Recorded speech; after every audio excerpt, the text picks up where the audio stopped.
Alright guys, a quick one. Here, I'll detail how to verify recovery email in Gmail. So if at the end of this you found this offer informative, please don't forget to like and then subscribe. Now, to verify your recovery email on your Gmail account, all you need to do is go ahead and open the Gmail application on your phone. Click on the profile picture at the top right. Locate and click on Manage Your Account. Once you click on Manage Your Google Account, click on Security and Sign In.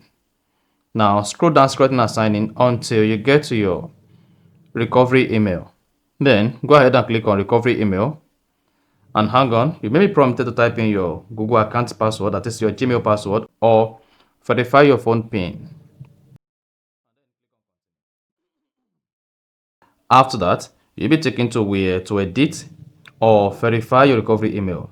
Now, to verify your recovery email, click on Verify Recovery Email.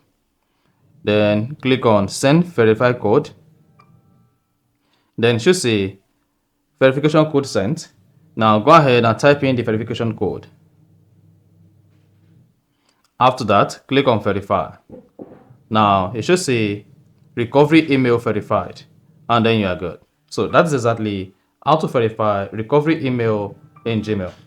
So if you found this offer informative, please don't forget to like and then subscribe.